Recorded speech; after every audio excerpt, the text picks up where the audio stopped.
မနေ့ကကစားခဲ့တဲ့လာလီဂါပွဲစဉ်မှာတော့ဘာစီလိုနာက comeback ပြန်လုပ်ပြီးတော့ Celta Vigo ကို 4-3 နဲ့နိုင်ခဲ့တယ်တကယ်ကိုအကျိတ်နဲ့ရှိတဲ့ပွဲနောက်ဆုံးမိနစ်နောက်ဆုံးစက္ကန့်အထိကိုရင်ကုန်စိတ်လှုပ်ရှားစရာတွေပေးစွမ်းသွားခဲ့တဲ့ပွဲဖြစ်ခဲ့တယ်ပေါ့နော်မနေ့ကတော့ဆိုလို့ရှိရင်ဥဆောင်ကိုရေးရဘာစီလိုနာရခဲ့တာ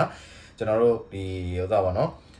Ferran Torres area ပင်ကနေကန်လိုက်တယ်ဆိုတော့ဒီ goal ကနေပြီးတော့1-0နဲ့ဥဆောင်နိုင်ခဲ့ပြီမြင်နောက်ပိုင်းမှာသူတို့နောက်တန်းနဲ့ဒီကွင်းလေကအမှားယွင်းနေဘာစီလိုနာတို့ဇက်တိုက်ကျူးလွန်ခဲ့ပြီးတော့တစ်ဖက် Celta Vigo သူတို့3ဂိုးအထိပြန်ပေးခဲ့ရတယ်တကယ်လို့လွတ်ကျွတ်အခွင့်အရေးတွေပေးလိုက်တဲ့လိုကိုဖြစ်ခဲ့တာဒါပေမဲ့ဘာစီလိုနာလုံးဝမကျသွားခဲ့ဘူးသူတို့အကောင်းဆုံးပြန်လာနိုင်ခဲ့တယ်ဒန်နီအိုမိုကရာဖင်ညာရဲ့ဖန်တီးပေးမှုကလေသူတို့ခြေပါကိုတကိုသွင်းတယ်ပြီးသွားတဲ့အခါမှာရာမဲဖြတ်တင်ပေးလိုက်တဲ့ဘောလုံးကိုရာဖင်ညာကခေါင်းတိုက်ပြီးခြေပါကိုထပ်သွင်းတယ်အဲ့မှာ3-3ဖြစ်သွားပြီ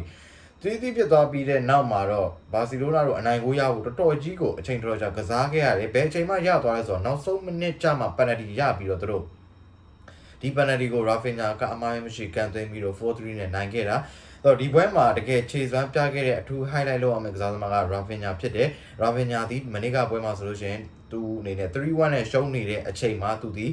ဒုတိယအသင်းအတွက်ဒုတိယမြောက်ဖြစ်စေမဲ့ဂိုးကိုသူဖန်တီးပေးခဲ့တယ်ပြီးတော့တဲ့အခါမှာနောက်တစ်ခုသူကိုယ်တိုင်သွင်းတယ်အနိုင်ကိုနောက်ဆုံးမိနစ်ပယ်နတီအနိုင်ကိုလည်းသူကိုယ်တိုင်ပဲကန်သွင်းခဲ့တယ်ဆိုတော့ Rafinha ဒီရာသီမှာဘာစီလိုနာအတွက်ပြိုင်ပွဲစုံသွင်းကိုပါဝင်ပတ်သက်မှုအကြိမ်90ပြည့်သွားပြီဒါမျိုးစွမ်းဆောင်နိုင်တာကလည်း Messi ဆွာရက်နေမာတို့နောက်ပိုင်းဘာစီလိုနာကစားသမားတွေထဲမှာ Rafinha ကပထမဆုံးဖြစ်သွားတယ်ပေါ့နော်ပြီးသွားတဲ့အခါမှာဘာစီလိုနာအနေနဲ့မနေ့ကတော့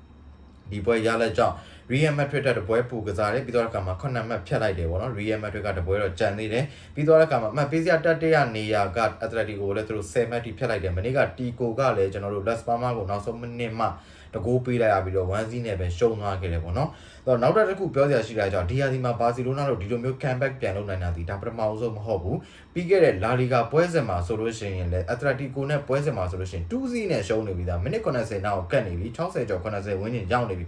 မနေ့ကပွဲလိုမျိုးပဲဒါပေမဲ့အဲ့ဒီပွဲမှာလည်းသူတို့၄ဂိုးပြန်သွင်းပြီးတော့တီကိုသူတို့နိုင်ခဲ့တယ်အခု Celta Vigo နဲ့ပွဲမှာလည်းသူတို့3-1နဲ့မိနစ်60ကျော်80နာရီရှုံးနေပြီးတော့မှသူတို့အကောင်းဆုံးပြန်လာနိုင်ခဲ့ပြီးတော့4-3နဲ့နိုင်ခဲ့တာဆိုတော့ဒီပွဲနှစ်ပွဲစီဘာစီလိုနာရဲ့ဒီယာဒီချန်ပီယံစုလာလီဂါချန်ပီယံစုအိမ်မက်တွေကအဆုံးဖြတ်ပေးသွားနိုင်တဲ့ပွဲတွေလို့တော့ပြောနိုင်တယ်။ဘာကြောင့်လဲဆိုတော့သူနဲ့ Real လက်ရှိကြားထဲမှာအမှတ်ကွာချက်က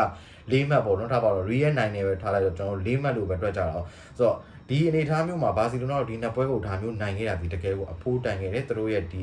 စိတ်တဲ့ပိုင်းဆိုင်ရာခြေစွမ်းမိုက်တကယ်ကိုလေးစားဖို့ကောင်းတယ်ချီကျူးမမဲ့ခြေစွမ်းမျိုးအနေအထားမျိုးရှိတယ်လို့ကျွန်တော်တို့ပြောချင်တယ်ပေါ့နော်ဆိုတော့ကောင်းပါပြီမနေ့ညတော့ဒီပွဲကောင်းတစ်ပွဲအကြောင်းကိုသုံးသပ်နေပဲကျွန်တော်ဒီလောက်နဲ့ရန်နာကြပါတယ်မနက်ဖြန်မှာတော့ကျွန်တော်ဒီညကစားမဲ့ Super Saturday ညမယ်ပွဲပြီးသုံးသပ်ချက်တွေနဲ့ကျွန်တော်ပြန်လာခဲ့ပါမယ်အားလုံးကိုကျေးဇူးတင်ပါတယ်